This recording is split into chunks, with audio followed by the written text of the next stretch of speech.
अस्सलाम वालेकुम students, welcome to campus.pk। कैसे हैं आप लोग? ठीक हैं, उम्मीद है खैरियत से होंगे। चलें जी, कल हम लोगों ने हार्ट का स्ट्रक्चर जो है वो डिटेल से समझ लिया था। उम्मीद है आप लोगों को समझ आ गया होगा सारा कुछ। ठीक है, आज हम लोगों ने सर्कुलेटरी सिस्टम का जो तीसरा कंपोनेंट है वो डिटेल से डिस्कस करना है, जो कि ब्लड वेजल्स के बारे में है। जल्दी से बच्चों रेडी हो जाओ, हम लोगों ने ब्लड वेजल्स के बारे में डिस्कस करना है। ले स्टूडेंट, थर्ड कंपोनेंट है सर्कुलेटरी सिस्टम का ब्लड वेसल। इसको आज हम स्टार्ट करते हैं। सबको पता है जो ब्लड वेजल्स हैं वो ह्यूमन के अंदर 3 तरह की हैं। कौन कौन सी हैं बच्चों? सबको पता है, आर्टरीज, कैपिलरीज और वेन्स। लें जी, आर्टरीज, कैपिलरीज एंड वेन्स को आज हम लोगों ने डिस्कस करना है। लेकिन स्टूडेंट्स जो है ना माशाल्लाह से बहुत कम हैं फ़िलहाल। चले स्टार्ट करते हैं स्टूडेंट्स ब्लड वेजल्स को। मार्कर आ जाए जी मेरा। और आपकी आवाज़ ख़राब है जी, बिल्कुल ख़राब है। इंशाल्लाह जल्दी ठीक हो जाएगी। फ्लू हुआ था, आपको पता है। ठीक है, 2-3 दिन तो लगेंगे आवाज़ ख़राब होने में, ओहो ठीक होने में। ले आओ भाई, मेरा हथियार कहाँ पर है? मार्कर। बस बहुत है, बहुत है। चलें, थैंक यू। लें जी, लें students, here we go to the detail of blood vessels. ठीक है, आपको पता है बच्चों ब्लड वेजल्स जो हैं वो 3 तरह की हैं, आर्टरीज, कैपिलरीज और वेन्स। हमने तीनों को डिस्कस करना है। एक पिक्चर आप लोगों को मैं जो है वो दिखा दूंगा एंड पे, ताकि आप लोगों को आइडिया हो जाए। ठीक है, एक पिक्चर मैं आप लोगों के लिए ओपन कर लेता हूँ, वो आप लोगों को साथ जो है वो एक्सप्लेन करूँगा, ताकि आप लोगों को साथ साथ पता चल जाए कि आर्टरीज़ में एक्चुअल में कैसा स्ट्रक्चर होता है। जब तक आप देखेंगे नहीं, यहाँ पे बनेगी नहीं, क्योंकि आर्टरीज़ जो है ना वो थोड़ी सी आर्टरीज़ और वेन्स का स्ट्रक्चर बनाना बड़ा डिफ़िकल्ट होता है बोर्ड पे। दिल तो हमने बना लिया था, लेकिन ये बनाना मुश्किल होगा। सो हम इसका इसकी एक डायग्राम लेते हैं और वो आपकी स्क्रीन पे शो करेंगे। चलें बच्चों, स्ट्रक्चर समझते हैं। मेरा नहीं ख्याल में अब आपको ये बताना स्टार्ट करूं कि आर्टरी ब्लड को दिल से दूर लेके जाती है और वेन दिल के करीब लेके जाती है। हम डायरेक्ट जो है ना इसके स्ट्रक्चर की तरफ चलते हैं। जो आर्टरी की वॉल होती है, आर्टरी की वॉल, इस वॉल को हम देखें तो इसमें बच्चों 3 लेयर्स होती हैं। आर्टरी की जो वॉल होती है उसमें 3 लेयर होती हैं। एक होती है आउटर लेयर, एक होती है मिडल लेयर और तीसरी होती है बच्चों इनर लेयर। यानी 3 लेयर्स होती हैं, फिर एक आर्टरी की पूरी वॉल बनती है। ये जो आर्टरी की 3 वॉल्स हैं, आउटर, मिडल और इनर, इनमें से जो आउटर है इसके अंदर बच्चों 2 किस्म के टिश्यूज़ मौजूद होते हैं। नंबर 1 कनेक्टिव टिश्यू, ठीक है, और नंबर 2 इलास्टिक टिश्यू। 2 चीज़ें हैं। इलास्टिक आपको पता है ये कार्टिलेज की टाइप्स होती है, इलास्टिक फाइबर्स होते हैं जो इलास्टिसिटी पैदा करते हैं। मिडल में मैंने आप लोगों को कल भी हिंट दिया था, शायद एक बार पहले भी, कि इसमें मसल्स होते हैं, और वो भी कौन से? स्मूथ। मिडल लेयर के अंदर स्मूथ मसल्स होंगे और काफ़ी थिक लेयर होगी स्मूथ मसल्स की, प्लस इलास्टिक टिश्यूज़ भी होंगे। उसके अलावा इनर लेयर जो है ना, this is only made up of endothelium. ठीक हो गया। कि कैपिलरीज जो है ना, इसकी वॉल सिर्फ और सिर्फ एंडोथीलियल सेल्स की बनी हुई होगी, उसमें किसी किस्म के दूसरे सेल नहीं होते, और ये 1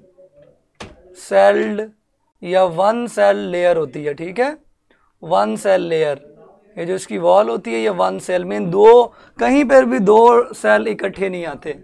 वेन्स की वॉल में अगर हम जाएं तो वेन्स की वॉल भी पार्ट्स में डिवाइड हुई होती है, जिनको हम वही इनर, आउटर और मिडल कहेंगे।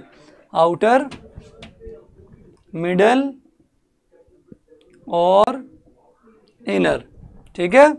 वेन के अंदर जो आउटर वॉल है और मिडल और इनर, ये आर्टरीज जैसी ही होती हैं, लेकिन इसमें ये होता है कि जो मिडल लेयर होती है उसमें स्लाइटली थोड़े से मसल्स होते हैं। मीन इसमें होता वही है जो कि आर्टरीज में था, लेकिन मिडल लेयर जो है ना ये इसकी बारीक होती है, because there are less number of muscles in the middle layer. Muscular जो लेयर है वो कम हो जाती है। So middle layer is comparatively ठीक है। सेम 3 लेयर्स हैं। सो उन 3 लेयर्स का नाम क्या होगा? वही सेम, कनेक्टिव टिश्यू, ठीक है। उसके बाद इलास्टिक, यहाँ पे स्मूथ मसल्स, लेकिन यहाँ पे जो स्मूथ मसल्स की लेयर होगी वो थिन होगी, बहुत बारीक होगी, और उसके साथ इलास्टिक फाइबर्स भी जो इसमें होंगे वो फ्यू होंगे। Few elastic fibres are there, यानी फ़र्क मिडल लेयर का पड़ा है ज़्यादा, और इनर लेयर फिर से एंडोथीलियम की ही बनी हुई होती है। तो इसका मतलब फ़र्क क्या है आर्टरी और वेन के अंदर? मिडल लेयर का फ़र्क है। यहाँ पे थिक स्मूथ मसल्स की लेयर है, अच्छे खासे मोटे और इलास्टिक फाइबर भी ज़्यादा है, और यहाँ पे इलास्टिक फाइबर भी कम है और स्मूथ मसल्स की लेयर भी बारीक है, ठीक है। तो अब मैं रिक्वेस्ट करूँगा कि एक पिक्चर दिखाएं जो मैंने मैनेजमेंट स्टाफ को दी है। अभी 3 नालियाँ बनी हुई हैं ताकि आप लोगों को पता चल जाए कि दरमियानी लेयर में फ़र्क कैसे आएगा, ठीक है। जल्दी से बेटे जी, शो करवा दें इस तरफ, ठीक है। मैं तो नहीं बीच बीच में आ रहा, इधर हो जाए। चलें बेटे, ये चेक करें, आपके सामने ये बुक की डायग्राम है। इसमें आप दरमियान वाली circular smooth muscle plus elastic layer, ये दोनों मिला के मिडल लेयर बनती है। सर्कुलर स्मूथ मसल और इलास्टिक लेयर, ये दोनों मिडल लेयर का, यानी middle layer is divided into 2 layers. बेटे दोनों में चेक कर लें जल्दी से। और यही लेयर जब आप देखते हैं किसकी, वेन की, तो वो वहाँ पे आपको स्मूथ मसल्स की लेयर जो है ना वो बड़ी बारीक मिलती है, और इलास्टिक फाइबर्स की लेयर भी बारीक है। क्यों बच्चों, नज़र आ रहा है? ब्लर है, ब्लर है, ब्लर नहीं है बेटे। सर वेसल्स नहीं है, ये क्या दिखाया है? ये नहीं दिखाना था, ये तो कल दिखाना था। नहीं, मैंने अभी सेंड की है ये वाली।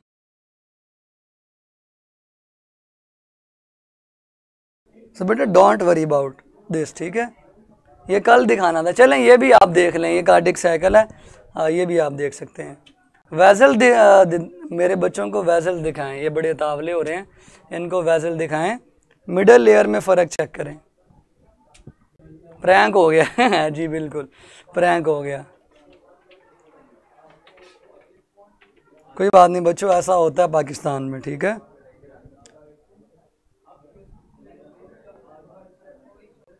लें जी, दोनों की मिडल लेयर कंपेयर करें। अब शो हो गई है। आर्टरी की और वेन की मिडल लेयर को कंपेयर करें, ठीक है, जल्दी से। मिडल लेयर आर्टरी की आपको अच्छी खासी मोटी नज़र आ रही होगी, और वेन की आपको मिडल लेयर पतली नज़र आ रही होगी। याद रखें मिडल लेयर के अंदर 2 चीज़ें हैं, सर्कुलर स्मूथ मसल भी मिडल लेयर का हिस्सा है, और इलास्टिक फाइबर, जिसको आपकी बुक में इलास्टिक लेयर लिखा हुआ है, इलास्टिक, वो भी मिडल लेयर का ही हिस्सा है। ज़्यादातर इलास्टिक फाइबर मिडल में है, आउटर में भी होते हैं लेकिन इतने नहीं हम उनको प्रोमिनेंट करते। सो मिडल लेयर में कंपैरिजन करें, ठीक है। मिडल लेयर में कंपैरिजन कर लिया बच्चों, आपको क्लियरली पता चल रहा है कि middle layer of artery is मोटी and middle layer of vein is पतली। ये पतली और मोटी क्यों है? क्योंकि आर्टरी के अंदर मसल ज़्यादा है, इलास्टिक फाइबर भी ज़्यादा है। सो दो लेयर्स हैं मिडल के अंदर मज़ीद, एक मसल्स की लेयर है वो भी मिडल में आती है, और एक इलास्टिक लेयर है ये भी मिडल में आती है। ठीक है बच्चों, कंपेयर कर लिया बच्चों। अब एक बात बताएं, आर्टरीज के अंदर मिडल लेयर मोटी होने से ल्यूमन पे क्या फर्क पड़ा है? ल्यूमन यानी बोर, यहां पे मैं आ रहा हूं कि नहीं आ रहा? सारी तस्वीर आ रही है? छोटी कर दें थोड़ी सी।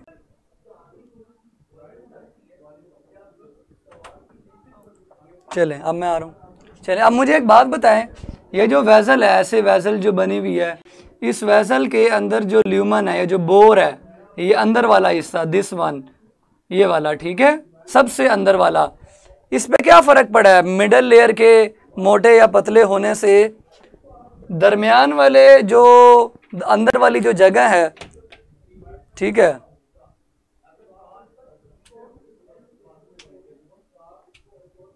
नहीं ठीक है क्या? नहीं ठीक है बेटे, आपके क्वेश्चन का मुझे समझ नहीं आया, क्या पूछना चाह रहे हैं आप? नहीं ठीक है बता दें जो पूछा। हाँ जी, ल्यूमन किसका नैरो हो जाता है? ल्यूमन कह लें या बोर कह लें, किसका नैरो हो रहा है? हाँ जी, किसका कम है और किसका ज़्यादा है? जो अंदर वाली जगह है ये किसकी कम है? हाँ जी, किसकी कम है बच्चों, चेक करें। ये जिनको नज़र नहीं आ रहा, अब इनका क्या करें इलाज? ठीक है, ल्यूमन नैरो है जी आर्टरी का, अंदर वाली जगह आर्टरी कम है, ठीक है, और वेन की जो आर्टरी हैज लार्जर ल्यूमन, ला हौला वला कुव्वता इल्ला। बेटे क्या कह रहे हो आप? आर्टरी का ल्यूमन बड़ा लग रहा है आपको? आर्टरी के अंदर तो जगह ही बड़ी कम बची है जहां से ब्लड गुजर सके, वेन की ज्यादा है, आर्टरी का ल्यूमन कम है। आर्टरी का नैरो बोर है, बोर कह लें या ल्यूमन कह लें, और वेन का ज्यादा है, डायमीटर कह लें, अंदर वाला डायमीटर वेन का ज्यादा है, ठीक है। उल्टा हो गया, सॉरी सर, उल्टा, बेटे उल्टा नहीं ना करना, ठीक है। लें जी, सुकुआ मोज बेटे बताते हैं भी आपको, अभी तो हम आर्टरी पे, आप ना एडवांस में क्वेश्चन ना किया करें, ठीक है, पहले सारा समझ लिया करें। ले अब मुझे एक बात बताएं, अगर आर्टरी का बोर कम है तो जब ब्लड फ्लो करेगा आर्टरी और वेन में से, तो कहाँ पे प्रेशर ज्यादा होगा? जल्दी से बताएं, प्रेशर ज्यादा कहाँ पर होगा? हाँ जी,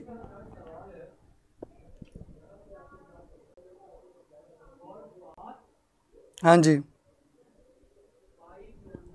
सर, वेन थोड़ी सी पिंच क्यों है जबकि आर्टरी राउंड है? राउंड है, वेन पिंच क्यों है? हाँ, हम दबा सकते हैं ना वेन्स को, इस तरह करके हम दबा सकते हैं, ये हमारे नज़र आ रही हैं, इनमें सख्ताई कम है, ठीक है, मसल्स कम है ना, इसलिए इनमें प्रोटेक्शन कह लें या इनकी वॉल कह लें इतनी हार्ड नहीं है, इसलिए थोड़ी सी पिंच दिखाई हुई है, हार्डनेस, ठीक है, हार्डनेस नहीं कहेंगे आप, यूँ कहेंगे सपोर्ट कम है उसके पास, ठीक है, आर्टरी के पास सपोर्ट ज़्यादा है। हाँ जी, तो आर्टरी में प्रेशर ज़्यादा होगा खून का और वेन के अंदर प्रेशर कम होगा, यानी आपको वॉल में जब आप डिफरेंस करेंगे ना, वॉल में कंपैरिजन करेंगे तो उससे कई चीज़ें आपको क्लियर हो जाएंगी। ले जी, ये गायब कर दें आप, तस्वीर गायब कर दें, ठीक है, कर दी। चलें जी, अब आप लोगों को मैं एक सीक्वेंस समझा देता हूँ। फंक्शन मेरा ख्याल आप सबको पता, आर्टरी का काम है ब्लड को टुवर्ड्स हार्ट लेके जाना, कि अवे फ्रॉम हार्ट है, और ये टुवर्ड्स हार्ट है। इनका काम क्या होता है ये मैंने आपको लंग्स के अंदर समझाया था। ये टिश्यूज़ के अक्रॉस मौजूद हैं, आपकी बुक में इस तरह एक सेल बना हुआ है, ठीक है, ये कोई भी सेल है या ये टिश्यू लेवल है। टिश्यू लेवल के अक्रॉस आप लोगों की ब्लड वेसल जो मौजूद होती है दैट इज़ कैपिलरी। ये कैपिलरी की वॉल है और ये सेल की क्या नाम है, मेम्ब्रेन है। तो जो भी चीज़ है जो एक्सचेंज होगी ना बिटवीन ब्लड एंड ब्लड के बाहर जो फ्लूइड है, इंटर इंटरस्टिशियल फ्लूइड, ठीक है, और ये फिर इंट्रा सेलुलर इन्वायरमेंट। ये एक्सचेंज का आपको मैंने डायरेक्शन या मैकेनिज्म आपको बताना है। कोई भी चीज़, ऑक्सीजन है, मिसाल के तौर पर ऑक्सीजन अगर एंटर होना चाहती है सेल में, तो ऑक्सीजन पहले एंटर होगी इंट्रा सेलुलर फ्लूइड में, जिसको हम एक्स्ट्रा सेलुलर इन्वायरमेंट भी कहते हैं। ये सारा फ्लूइड है यहाँ पे, ठीक है। ये फ्लूइड मोस्टली पानी पे मुश्तमिल होता है। यहाँ से फिर ये चीज़ें सेल की मेम्ब्रेन को क्रॉस करके सेल में एंटर हो जाएंगी। और अगर इसी तरह कार्बन डाइऑक्साइड ने सेल से निकल कर ब्लड में जाना है, तो पहले ये मेम्ब्रेन को क्रॉस करके carbon dioxide extra cellular environment में आएगी, यानी इंटरस्टिशियल फ्लूइड में, और फ्लूइड से होती हुई ये कहाँ चली जाएगी? ब्लड में चली जाएगी, ठीक है। सो यहाँ पे क्या हो रहा है? लेन देन हो रहा है। सो कैपिलरीज आमतौर पर इन्वॉल्व होती हैं एक्सचेंज ऑफ मटेरियल में। इसमें ना सिर्फ गैसेस शामिल हैं, ना सिर्फ गैसेस शामिल हैं, बल्कि डिज़ोल्व्ड फूड भी शामिल होती है। अमीनो एसिड वगैरह सेल्स को देने होते हैं। वेस्ट मटेरियल भी शामिल होता है, जिसको सेल से बाहर निकालना होता है। और कई चीज़ें होती हैं, मटेरियल्स होते हैं जो कि ब्लड और सेल्स के दरमियान एक्सचेंज हो रहे होते हैं, और उनके दरमियान इंटरमीडिएट का काम कौन करता है? Interstitial fluid. ये मोस्टली पानी पे मुश्तमिल होता है, और बाकी वो चीज़ें हैं जो ब्लड से बाहर आई हैं। सो ऑक्सीजन बाहर आ सकती है, ब्लड से पानी बाहर आ सकता है, छोटी छोटी प्रोटीन्स भी बाहर आ सकती हैं।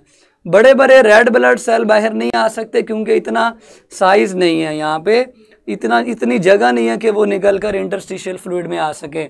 उसके अलावा और कौन सी चीज़ें बाहर नहीं आ सकती? बड़ी बड़ी प्रोटीन्स बाहर नहीं आती, प्लेटलेट्स बाहर नहीं आते, ठीक है। सो ये आप लोगों ने बुक से ध्यान से देखना है, कौन बाहर आ जाता है, कौन बाहर नहीं आता। वाइट ब्लड सेल के बारे में क्या ख्याल है आपका? वाइट ब्लड सेल कैपिलरीज में से बाहर आ जाता है या नहीं आता? हाँ जी बच्चों, this is the question and very important question. White blood sale exchange के दौरान ब्लड में से बाहर आ सकता है, कैपिलरी के ब्लड में से, या नहीं आ सकता? ये एमसीक्यूज में आपने याद रखना है। हाँ जी बच्चों, जल्दी से बताओ। हाँ जी, जल्दी से। जब प्लाज्मा की लीकेज होगी, यानी जब चीज़ें कैपिलरी में से निकल रही होंगी, मैंने आपको बताया वो चीज़ें निकल जाएंगी जो छोटी छोटी होंगी, जिनका साइज पोर से कम होगा, ठीक है। सो वो निकल जाएगी। नहीं आता बच्चों, याद रखें, वाइट ब्लड सेल आ जाता है, स्क्वीज करके आ जाता है, क्योंकि वाइट ब्लड सेल का साइज इतना बड़ा नहीं है जितना रेड ब्लड सेल का है। So white blood cell squeeze हो सकते हैं इंटरसेलुलर स्पेसिस से। जो इन सेल्स के दरमियान जो स्पेसिस है ना, उन स्पेसिस से ये स्क्वीज होकर बाहर आ सकते हैं। So white blood cell can squeeze, ठीक है। क्लैपिंग होनी चाहिए इस बात पे। हाँ जी, लें जी, क्लैपिंग होनी चाहिए जल्दी से बच्चों। वाइट ब्लड सेल बाहर आ सकता है।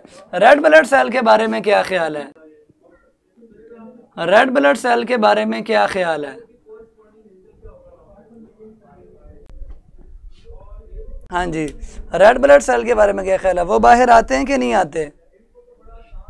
हाँ जी, red blood cell, sir book में लिखा white blood cell is much larger than RBCs. बेटे ये स्क्वीज हो सकता है, मैंने कहा स्क्वीज, ठीक है, स्क्वीज हो सकता है। स्क्वीज का मतलब है ये ऐसे। रेड ब्लड सेल स्क्वीज नहीं हो सकता। उसकी वजह ये है कि रेड ब्लड सेल के साइटोप्लाज्म में हीमोग्लोबिन भरा हुआ होता है, सो वो स्क्वीज नहीं हो सकता।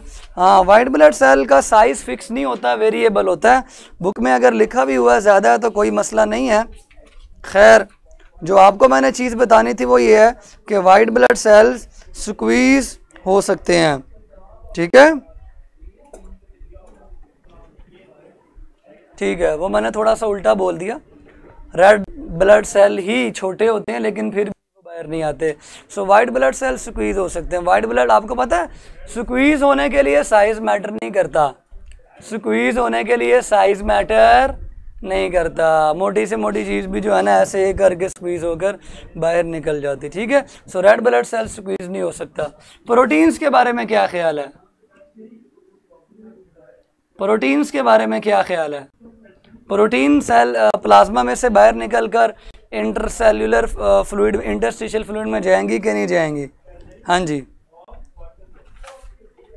जल्दी से बताएं जी। साइज लार्जर होता है लेकिन स्क्वीज हो जाता है, यानी मैं इतने बड़े पेज को मैं स्क्वीज कर दूं, ठीक है, ये स्क्वीज हो जाएगा। सो वो स्क्वीज हो सकता है इसलिए बाहर निकल आता है। लें प्रोटीन चली जाएंगी, सो स्मॉल प्रोटीन चली जाएंगी, लार्जर प्रोटीन नहीं जाएंगी। सर मतलब वाइट ब्लड सेल कैपिलरी से? जी बिल्कुल, वाइट ब्लड सेल कैपिलरी से बाहर आ सकता है। सो प्रोटीन में से बड़ी प्रोटीन नहीं आएंगी, छोटी प्रोटीन आ जाएंगी। और आने के लिए रास्ते कौन कौन से हैं? एक रास्ता ये है कि कोई भी चीज़ पहले इस एंडोथीलियल सेल में एंटर हो और सेल से फिर बाहर निकल आए, ठीक है। यानी अगर मैं आपको तरीके बताऊं, मेथड्स, इस मेथड में आप लोगों की बुक में लिखे हुए हैं कि या तो चीज़ मैं इसको बड़ा करके बना देता हूँ, ये सेल है, दीवार का ये सेल है एंडोथीलियल या एपिथीलियल सेल। कोई चीज़ पहले डिफ्यूज़ होकर सेल में जाएगी और फिर सेल से दूसरी मेम्ब्रेन को डिफ्यूज़ करते हुए बाहर चली जाएगी और फिर यहाँ से ऐसे। सम टाइम दो सेल्स के दरमियान इंटरसेलुलर स्पेस में से कोई चीज़ निकल जाती है। सम टाइम सेल किसी चीज़ को एंडोसाइटोस करेगा इस साइड से और फिर दूसरी साइड से एक्सोसाइटोसिस करेगा। इस बात की समझ आ गई है? मीन अगर इस सेल को आप यूज़ करेंगे ना बड़े मटेरियल के लिए, तो यहाँ से एंडोसाइटोसिस से चीज़ सेल में एंटर होगी और दूसरी साइड से एक्सोसाइटोसिस के ज़रिए जो मटेरियल होगा वो इंटरस्टिशियल फ्लूइड में चला जाएगा। सो डिफ्यूजन के ज़रिए भी जा सकता है और इंटरसेलुलर स्पेसिस में से भी जा सकता है और एंडोसाइटोसिस और एक्सोसाइटोसिस के ज़रिए भी। जो रास्ता यहाँ से अपनाएगा, यहाँ से चीज़ आएगी तो वो उल्टा रास्ता, वो ऑपोजिट हो जाएगा। सारा रूट जो है ना वो ऑपोजिट हो जाएगा। सो अगर मैं रूट यहाँ पे बताऊँ, एक बल्क मटेरियल है, उसकी पहले एंडोसाइटोसिस होगी, फिर एक्सोसाइटोसिस होगी, फिर यहाँ पे एंडो होगी। लेकिन अगर किसी ने यहाँ से आना है तो वो पहले एक्सोसाइटोसिस करेगा, फिर सेल में एंडो होगी और फिर यहाँ एक्सो हो जाएगी। सो ये रूट्स दोनों के ऑपोजिट हो जाएंगे, ठीक है। यहाँ तक समझ आ गया कैसे एक्सचेंज होती है? सो MCQs है, बल्कि अब सामने आपको जो है वो नज़र आ रहा है कि सेल और ब्लड के दरमियान कौन सा फ्लूइड है। तो फ्लूइड का नाम है एक्स्ट्रा सेलुलर फ्लूइड और इंटरस्टिशियल फ्लूइड, ठीक है बच्चों? क्लियर हो गया कि नहीं? मेरा ख्याल है क्लियर हो गया। ले बच्चों, ये सारा क्लियर हो गया। 3 पॉइंट्स हैं, इनको अच्छी तरह आपने पढ़ना जो मैंने अभी आपको बताए हैं। अब आपको मैं बताने जा रहा हूं सीक्वेंस ऑफ ब्लड वेजल्स। बच्चों जो बड़ी बड़ी आर्टरीज होती हैं वो डिवाइड होकर आर्ट्रियोल में तकसीम होती हैं। आर्ट्रियोल फिर मज़ीद बारीक हो जाती हैं और कैपिलरीज बनाती हैं। कैपिलरीज मिलकर वेनियोल बना देती हैं और वेनियोल मिलकर फिर वेन बनाती हैं। मैं आपको अब बताता हूँ कि ये चक्कर चलेगा कैसे। ये टिश्यू स्पोस, ठीक है, ये एक टिश्यू है, सेल्स हैं।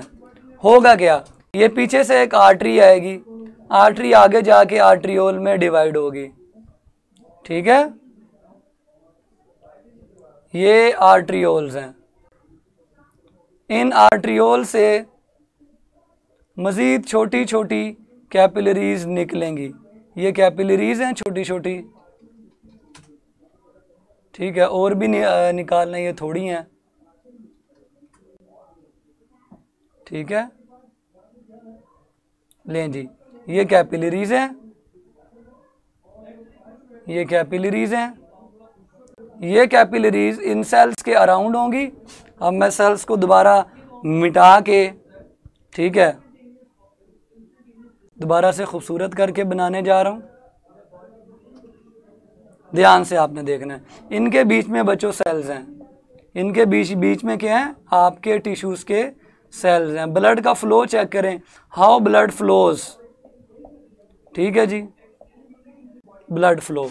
फिर ये जो है ना ऐसे आएंगी, और किसी एक आर्ट्रियोल का हिस्सा बन जाएंगी। ठीक है,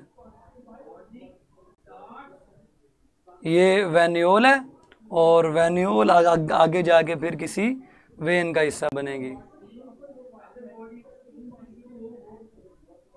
लें student, this is your beautiful diagram, बना लें, काम आएगी आपके इंशाल्लाह ताला। ब्लड आया फ्रॉम हार्ट, ब्लड आ रहा है, ये ऑक्सीजनेटेड ब्लड है, आर्ट्रियोल्स में चला जाएगा, इससे भी आगे इसी तरह होगा, आर्ट्रियोल में जाने के बाद कैपिलरीज में आ जाएगा। जो चीज़ें सेल्स को चाहिए वो ये सेल्स को दे देगा, ब्लड चीज़ों को सेल को दे देगा, सेल्स को मिल जाएंगी चीज़ें, और जो चीज़ें सेल से ब्लड में आनी है वो भी आ जाएंगी वापस, यानी एक्सचेंज हो जाएगा। ये आर्टरीज के लेवल पर होगा, कुछ चीज़ें ब्लड में शामिल हो जाएंगी और कुछ ब्लड से सेल्स में। यही कैपिलरीज फिर आगे अपना फ्लो कंटिन्यू करेंगी ब्लड का, और ये कैपिलरीज का जो ब्लड है ये वेन्यूल में एंटर हो जाएगा। वेन्यूल का जो ब्लड है फिर एंड पे जाके वेन का हिस्सा बनेगा, और वेन से ये एंटर हो जाएगा किसी वेना कैवा में, इंफीरियर या सुपीरियर, और वो फिर आपको हार्ट में गिराएगी। हार्ट से ये जो ब्लड है ये लंग्स की तरफ जाएगा फॉर दी ऑक्सीजनेशन, लंग्स से वापस आएगा, फिर एओर्टा के ज़रिए दोबारा से इसी रूट में एंटर हो जाएगा। So this is your main flow of the blood, जो कि ब्लड वेसल्स आपका काम कर रही हैं। So this is your aorta.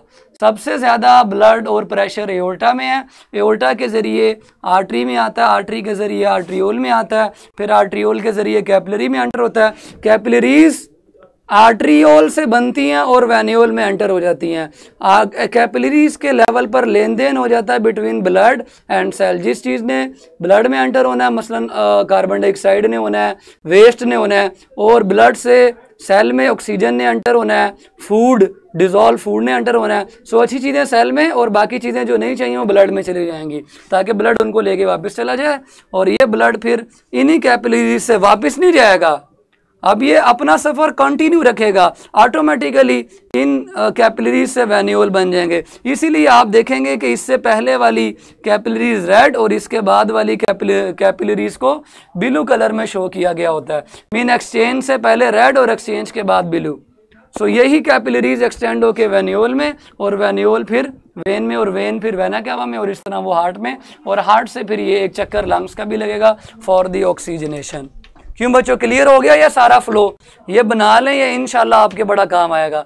सबसे ज़्यादा प्रेशर एओर्टा में होगा, उससे कम आर्टरी में, फिर आर्ट्रियोल में, इस तरह करके ये सीक्वेंस होगा।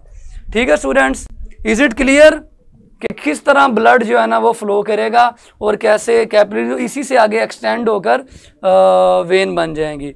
ऐसा नहीं है कि वेन्स अलग हैं और आर्टरीज अलग हैं। इसका मतलब आर्टरीज और वेन्स आपस में मिली हुई हैं, इसका मतलब आर्टरीज और वेन्स आपस में मिली हुई हैं with the help of capillaries.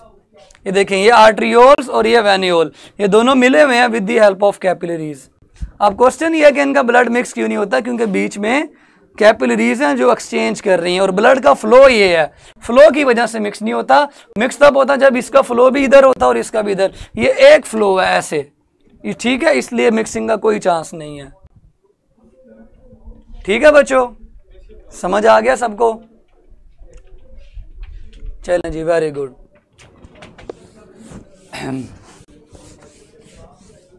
अब आ जाते हैं जी आर्ट्रियोल से रिलेटेड एक डिजीज़ है उसके ऊपर, जिसको हम एथीरोसेक्लेरोसिस कहते हैं। एथीरोसेक्लेरोसिस, एथीरो का वर्ड जो है ना, दिस इज फॉर एथीरोमा, और सेक्लेरोसिस का मतलब है आर्ट्रियोसेक्लेरोसिस, आर्ट्रियोसेक्लेरोसिस। ठीक है, एथीरोमा का मतलब होता है डेपोजिशन, डेपोजिशन, और सेक्लेरोसिस का मतलब होता है हार्डनिंग। ये दो अलग अलग चीज़ें हैं। सम टाइम किसी पेशेंट को सिर्फ एथीरोमा होता है, सम टाइम किसी पेशेंट को सिर्फ आर्ट्रियोसेक्लेरोसिस होती है, सम टाइम दोनों इकट्ठी हो जाती है तो हम उसको एथीरोसेक्लेरोसिस कहते हैं। कैसे होता है चेक करें। अगर ये आपकी आर्टरी है, इस आर्टरी के अंदर इनर वाली वॉल में इस तरह अगर डेपोजिशन आती है, स्पेशली लिपिड्स की, और लिपिड्स के अंदर भी कोलेस्ट्रॉल बड़े इंपॉर्टेंट हैं, कोलेस्ट्रॉल डिपॉजिट होना स्टार्ट हो जाता है अंदर वाली वॉल में। तो देखें अंदर वाली वॉल में डिपॉजिट होने की वजह से लिपिड्स के या कोलेस्ट्रॉल की वजह से अंदर वाली जगह तंग हो गई है, नैरो हो गई है। इससे यहाँ पे थ्रोम्बस बनने का, ब्लड क्लॉट बनने का चांस भी बढ़ जाएगा। ठीक है, यानी ये डेपोजिशन है किस चीज़ की, किसी मटेरियल की। एग्जांपल किसकी दी मैंने, कोलेस्ट्रॉल की। इससे आर्टरियाँ तंग हो जाती हैं, तंग होने से यहाँ पे क्लॉट्स बन सकते हैं, थ्रोम्बस, यानी कि जब ब्लड आ रहा होगा ना, ब्लड आते आते ब्लड सेल इससे टकरा जाएगा, मजीद ब्लड सेल इससे टकरा जाएंगे, टकराते जाएंगे, सो ढेर बनता चला जाएगा। दिस ढेर इज कॉल्ड ब्लड क्लॉट। सो पहले प्लेक बनता है जो कि डेपोजिशन होती है, डेपोजिशन को हम प्लेक कहते हैं। क्या कहते हैं बच्चों, प्लेक। और प्लेक के नतीजे में जब ब्लड सेल जमा होना शुरू हो जाए तो वो ब्लड का क्लॉट बन जाता है, ब्लड क्लॉट को हम थ्रोम्बस कहते हैं। तो याद रखें प्लेक के नतीजे में हमेशा थ्रोम्बस और एम्बोलस बनता है। पहले प्लेक बना, this one is the plaque. ये वाला जो क्लॉट है जिसमें ब्लड नहीं है, सिर्फ कोलेस्ट्रॉल वगैरह, दिस क्लॉट, ये जो सारी ढेरी है ये प्लेक कहलाती है। और इसके साथ जब ब्लड सेल टकराए तो सेल जमा होना शुरू हो गए, सेल्स का जो क्लॉट है वो थ्रोम्बस है। सो प्लेक की वजह से थ्रोम्बस पैदा होगा, मजीद नाली जो है ना वो तंग होती चली जाएगी, मजीद नाली। So this is narrowing, this is what, this is narrowing. ये आर्टरी को नैरो कर देती है। हार्डनिंग कब होती है, हार्डनिंग तब होती है जब डीजनरेट हो जाए elastic fibre, degeneration of elastic tissue. अभी मैंने आपको समझाया था कि आर्टरीज के अंदर अल्लाह ताला ने अच्छे खासे इलास्टिक टिश्यू रखे हुए हैं। इलास्टिक आपको पता है ना, लचकदार होती है। जब इलास्टिक फाइबर्स ख़त्म हो जाएंगे, डीजनरेट हो जाएंगे, डेथ हो जाएगी उनकी, एज के साथ, बुढ़ापे के साथ इलास्टिक टिश्यू कम होते हैं तो ब्लड वेसल सख्त हो जाएगी। अगर आप किसी भी चीज़ से नरम चीज़ें निकाल लें वो सख्त हो जाएगी। सो इलास्टिक चीज़ें निकाल दें तो ब्लड वेसल सख्त हो जाएगी, उसको कहते हैं आर्टरियोस्क्लेरोसिस, आर्टरी का सख्त होना। और अगर दोनों काम एक साथ हो, मीन वो सख्त भी हो जाए और साथ ही प्लेक भी बन जाए, फिर उसका नाम क्या होगा, atherosclerosis. So atherosclerosis is the combination of atheroma plus sclerosis. ठीक है, यहाँ पे पोरिज लिखा होगा, पोरिज का मतलब डेपोजिशन ही है। Is it clear? ये दो अलग अलग है। हो सकता है किसी को सिर्फ एथीरोमा हो, ये ना हो सकता है किसी को सिर्फ ये हो, ये ना हो, लेकिन जब दोनों एक साथ होंगे तब हम उसको क्या कहेंगे, एथेरोस्क्लेरोसिस। बच्चों क्लियर है? ये सिम्टम्स क्या हैं, ब्लड प्रेशर वगैरह हो जाएगा, और उसके अलावा हार्ट अटैक आ जाएगा, ब्लड फ्लो में तंगी आएगी, उससे फिर निक्रोसिस होगी सेल्स की। सो थ्रोम्बस बनना हार्ट अटैक के कॉजेज में से, वजूहात में से टॉप पे है। जब हार्ट अटैक आता है ना तो कोरोनरी आर्टरी के अंदर थ्रोम्बस बन जाता है।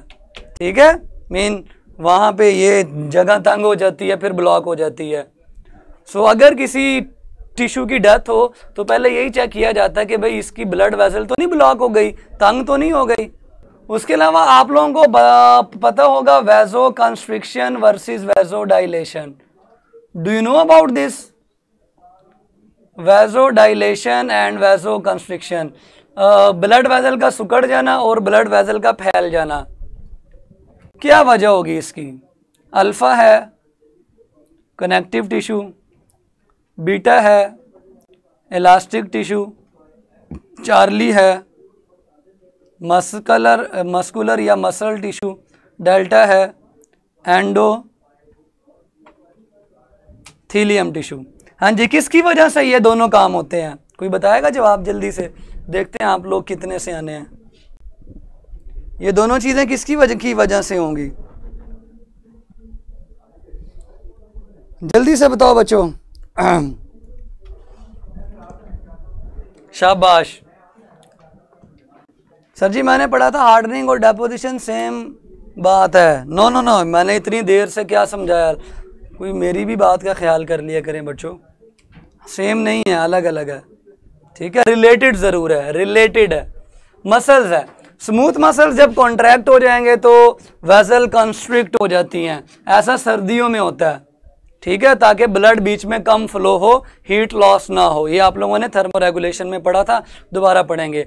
और गर्मियों के अंदर वेसल्स खुल जाती हैं, आर्टरीज खुल जाती हैं ताकि ब्लड फ्लो ज़्यादा हो जाए।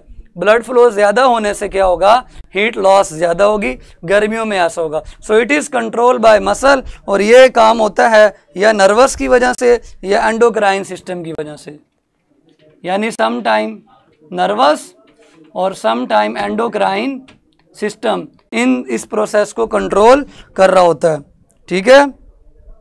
लें जी, हम लोगों ने थर्मो रेगुलेशन पढ़ा, वो थर्मोस्टेट, दिमाग शिमाग का सारा काम, वो दोबारा पढ़ेंगे इंशाल्लाह। खैर ये आप लोगों को मैंने जो है वो बता दिया है कि इसमें मेन चीज़ क्या है और ये क्यों होती है। सो आर्टरीज इस लिहाज से भी इम्पोर्टेंट है। अब मैं आपको लाइव बताता हूँ कि आर्टरीज कहाँ मिलेंगी आपको। वेन मिलना सबसे आसान है, ये जो आपको बाजू पे और बॉडी पार्ट्स पे बिलू बिलू सी ग्रीन ग्रीन सी नालियाँ नज़र आती हैं ना बच्चों, ये वेन्स होती हैं, ठीक है। ये देखें, ये वेन्स हैं, ये सारी वेन्स हैं। आर्टरीज कहाँ होती हैं? आर्टरीज स्किन में थोड़ी गहरी होती हैं, वो नज़र नहीं आती, इसलिए यहाँ पे ये जो आपकी अंगूठे, आपका अंगूठा है ना, इसकी सीध में ये जो खड्डा है आपकी रिस्ट में, ये जो रिस्ट है, कलाई में जो खड्डा होता है ना साइड पे अंगूठे की बिल्कुल सीध में, इसमें 2 उंगलियां आप अंदर डालें तो थोड़ी सी गहराई में आपको आर्टरी मिलेगी, ठीक है। उसके अलावा यहाँ पे आपको आर्टरी मिलेगी, और भी कई जगह इनमें आर्टरी थोड़ी गहरी होती है, ठीक है। इसलिए आर्टरी से ही हम डॉक्टर जो है ना वो चेक करते हैं। उसके अलावा पल्स वेन में नहीं होती, वेन में पल्स फील नहीं होती क्योंकि वेन में प्रेशर बड़ा कम है। पल्स जो है ना, नब्ज, वो हमेशा आर्टरी में फील होती है। बाकी मेन चीज़ ये है कैपिलरीज कहाँ होती हैं बच्चों। कैपिलरीज बहुत बारीक बारीक होती हैं। जब खून निकलता है ना जख्म, किसी जख्म लगने से, कट लगने से, तो वो खून कैपिलरीज में से निकलता है।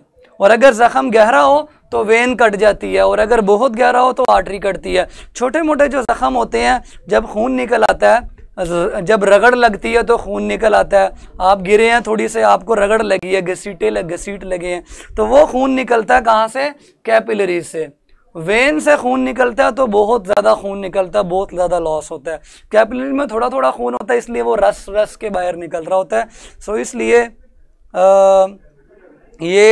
क्या नाम है, कैपिलरीज में से खून निकलता है। सो कैपिलरी स्किन की अंदर मौजूद है, डर्मिस में, एपिडर्मिस में नहीं, डर्मिस के अंदर मौजूद है। सो सबसे बाहर आपको मिलेंगी कैपिलरीज, लेकिन वो नज़र इतनी नहीं आती। वेन्स होंगी जो नज़र आ रही होती है, और सबसे गहरी अंदर जाके आर्टरीज होंगी, ठीक है। बाकी टेबल बना हुआ है, वो आप लोग चेक कर सकते हैं। ब्लड फ्लो आर्टरीज का बहुत ज़्यादा है, ठीक है, 400 से 500 मिलीमीटर पर सेकेंड। वेन्स का छोटी वेन से बड़ी वेन की तरफ बढ़ता है, और कैपिलरीज में बहुत कम ब्लड फ्लो होता है। सो सारे एमसीक्यूज आप टेबल में से याद कर लेंगे, इंशाल्लाह फाका हो जाएगा। ठीक है बच्चों, क्लियर हो गया यहाँ तक। बाकी आपने बुक को अच्छी तरह रीड करना है, इंशाल्लाह आपको सारी चीज़ें क्लियर हो जाएंगी। फिर भी अगर आपने कोई बात पूछनी है तो आप मुझसे पूछ सकते हैं। हाँ, वॉल्स की बात रह गई है। वॉल्स आमतौर पर वेन्स में होते हैं जो बैक फ्लो कंट्रोल करते हैं। कल मैंने 4 वॉल गिनवाए, वो तो हार्ट के थे ना। वेजल्स के अंदर आमतौर पर वेन्स में होते हैं, ठीक है। लेकिन स्टूडेंट्स मिलेंगे कल इंशाल्लाह नेक्स्ट टॉपिक के साथ। आप लोग अभी टेस्ट देंगे, टेस्ट में मैंने एमसीक्यूज हार्ट के लिए रखे हैं। कल आप लोगों का हार्ट का जो है टेस्ट नहीं हो सका था 5 एमसीक्यूज का, सो मैंने आज ऐड करवाया। आप लोगों ने आज हार्ट से रिलेटेड एमसीक्यूज सॉल्व करने हैं। सर नर्वस एंडोक्राइन, बेटे ये जो ब्लड वेसल ऑटोमेटिक सर्दी में कंस्ट्रिक्ट हो जाती है और गर्मी में खुल जाती है, ये हमें नहीं खुलती, इसके पीछे नर्वस सिस्टम या एंडोक्राइन सिस्टम होता है। ठीक है बच्चों, मिलते हैं कल तक के लिए अपना ख्याल रखें, इजाज़त दें, अल्लाह हाफिज़।